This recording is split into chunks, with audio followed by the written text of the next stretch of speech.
Hello, email geeks. Welcome into the Kevin Mandeville Show, live here on YouTube every Tuesday and Thursday, 12 p.m. Eastern Time. Give it a subscribe here on YouTube. Make sure you get notifications when we go live on air, and subscribe to my newsletter, kevinmandeville.com/newsletter. You can get all the episodes delivered to your inbox, along with all the latest tips and tricks on email design and development. So today, we're talking about one topic with two things, really. We're talking dark mode. Yes, we're talking dark mode in email for Apple and Outlook.com. So let's dive in. We're going to kick things off today talking about Apple. So macOS Mojave introduced dark mode for Apple Mail and a whole bunch of other apps, but it included Apple Mail. And they announced this on June 4th at WWDC 2018. And this is now live. macOS Mojave is now live. It's out of beta, so this is publicly available for anybody with Macs to get to. But the way you enable dark mode on macOS Mojave is you just go to your system preferences, and then in general, you have the options under just the general section to switch the appearance between light and dark. macOS Mojave, it automatically detects the time of day for you, and it automatically switches those themes by default, and it sort of has this dynamic wallpaper background by default. It's a neat little feature of macOS Mojave. So that has everything built in by default, but you can customize that based off your own preferences. Fun fact, Microsoft actually beat Windows to it with Windows 10 dark mode, but obviously since it's Apple, they're getting a much, this is just a bigger deal now because of Apple. And I'm a big dark mode user myself. When I polled Twitter, 68 votes, about 70% said they prefer a dark theme to a light theme. So probably true with the developer-centric audience that I probably have. All right, so how does macOS Mojave's dark mode impact emails and Apple Mail? So here's the good news. The good news is that it does not impact HTML emails with images at all by default. Dark mode, it's only applied to personal and plain text emails or rich text emails.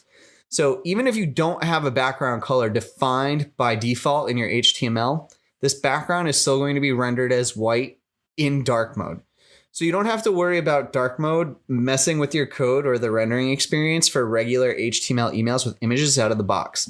The one caveat here is if you're using a rich text email without any images, not even a tracking pixel, dark mode will automatically invert the colors of your email. However, since it's only doing it with text, there really isn't much to worry about unless you're using some type of colors with your text as well. But for most of us, we're going to at least be including a pixel tracker in our emails. So that's going to set it off and avoid doing any of this inversion by default. And so here you can see what the three modes sort of look like: personal email, plain text email, HTML email.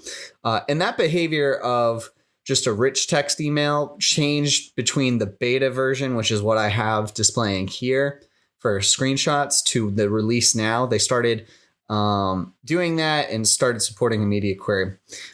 Personally, as an end user who likes using the dark theme for everything, and I actually like having dark mode on at all times in macOS Mojave, this actually creates a really jarring experience because if you're switching between personal emails and plain text emails to then HTML emails in dark mode, you go from dark to light, and it's just very jarring. It hurts your eyes. It's not a pleasant experience at all. And what's odd is that Safari is actually different in this behavior. So by default, if you don't have a background color for your website, dark mode in Safari applies its default dark background, which would cause the rest of the design to break. So it's actually kind of interesting how there's slightly different implementations between how dark mode applies the WebKit rendering in Apple. And I know they're separate, between Apple Mail and Safari, but it's just odd that Apple's never really had a distinction like that before. So how can we optimize for this in our design? Unfortunately, there's no way to target dark mode with CSS for our HTML emails with images in them. So it's introducing a new setting that isn't a universal standard yet. And at least what I found through Apple's employees' tweets and whatnot, they're cautious about exposing anything that, because they would like it to become a universal standard. However, They are using App Media prefers dark interface to invert the colors with rich text and plain text email. So if you're using a rich text email, you can actually now use App Media prefers dark interface to control the colors. That media query does not work at all, though, if you have any images in your HTML email. So it would be preferable if we could just use this media query to optimize for dark mode. But unfortunately, that's only in the rich text experience view right now. So what can we do to optimize our email designs for dark mode? My recommendation is that we create a dark mode and accessibility switcher with WebKit targeting that lets users toggle whether they want a light or dark design. So here's the basic concept demo here that I have with an email, but essentially what you can do is you can just have your regular email displayed by default, and then you can check it, which would essentially act as a night mode or dark mode on or off for users. Or you could do vice versa depending on how you want it set up. And this way you can craft a design for each environment.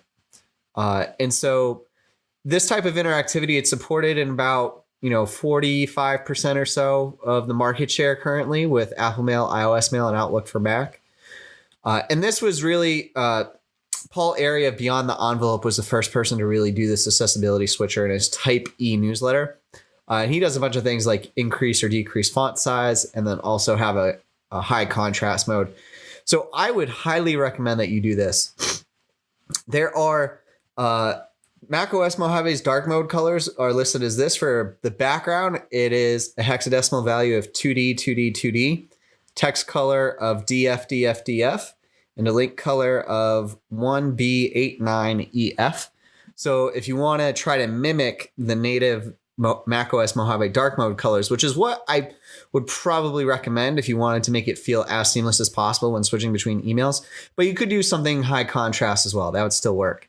But you could use those values and create a design that would work in dark mode for Apple Mail, and it would work seamlessly with users. I think one thing actually that would be very interesting is to capture subscribers' preference, whether they want emails in a light or dark theme. And then you could display that design by default, depending on which checkbox or radio button you have checked to toggle that mode on. So there would be whatever users prefer, you could serve up that design by default if you captured that as a part of their preferences and then served it. I'd be really interested to see somebody do that. I haven't seen anybody do that yet. And I'm a believer that this is a mode that we should all optimize and enhance for. This is just another environment that we should be providing a great experience for users for. So I don't think it's a nice to have. I think it's a necessity. And I'm in the process of creating hopefully a scalable sort of on and off switcher for my own personal newsletters and emails. But I think this is something that everybody should absolutely do and optimize for, at least with that accessibility switcher. It's at least a universal type of approach to at least give users the option to view an email in dark mode. All right, so we're going to talk about Outlook.com's dark mode in a second. But first, I just want to let you know this show is sponsored by Email Tees. And what is apparel for email geeks? I'm wearing an Email Tees t-shirt today. This is bestseller, popular, the emblem, just a nice little paper airplane logo. But Email Tees, it lets you rock your email geekdom out into the world. It lets the whole world know that you're an email geek and you're loud and proud and you're all about it. So you can go to emailtees.com, and there is everything from t-shirts, long sleeves, hoodies and sweatshirts, hats, mugs. There's just a whole slew of apparel, and there's really cool holiday themes right now. So to end the year, past year, we launched sort of towards the fall last year. There's a Halloween theme, a holiday theme, and I'm proud to announce there's going to be a Valentine's collection. So for a Valentine's Day inspired theme, which launches January 31st. So be on the lookout for that. Mark your calendars. But I'm having a ton of fun with it. I'd love to see you all rocking some email tees out in the world. If you like what I'm doing with this show, please buy a shirt or whatever else, whatever apparel you love. Give me some support out here. And just follow Email Tees on Twitter and Instagram at Email Tees. All right, let's get into Outlook.com's dark mode. And Remy just published this blog post here. I was going to do one about this as well, but hadn't taken the time to get to it. So shout out to Remy for getting to this. So Outlook.com has a dark mode as well. If you go into the settings in the top right, you can toggle it down. And dark mode in Outlook.com is actually very different than Apple Mail. So pay attention to some of the differences here. So it does impact HTML email, and it changes colors automatically in its dark mode, whereas Apple Mail does not for HTML emails. So what Microsoft does is it checks any element that has a text color or a background color, whether that's with color or BG color HTML attributes or with color, background color, or background CSS properties, regardless if those are inline or via embedded styles. And if it has if an element has a background color defined, it adjusts to make it darker. And if it has a text color defined, it will adjust to make it contrasted enough based off that element's background or based off the webmail's default background color in dark mode. Outlook's default color for their dark mode is a hexadecimal 333 dark color. And by the way, if you ever want to see precisely the color changing algorithm, you can look at the fix contrast function in Microsoft's code. And so what Microsoft does is it then changes the styles inline. So all of its changes that happens for dark mode, it happens with inline styling. So it saves your original colors in a custom data-OGSC attribute for the text color and a data-OGSB attribute for the background color. And this is what allows them to easily switch. So the unfortunate thing is that it's hard to overwrite that because it's inline style. So there is no way to really truly target this. The way you can target this mode is if you use embedded styles and use the important declaration. Personally, I don't think that this is a good idea.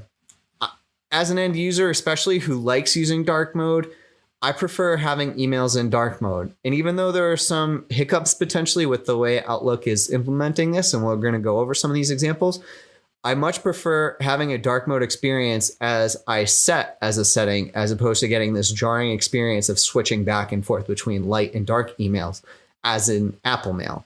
So I much prefer this one. If you're going to use the important declaration, use OWA targeting. So you can use an empty attribute selector prefixed by your class. So use empty attribute selector of OWA with your foo, class, ID, whatever.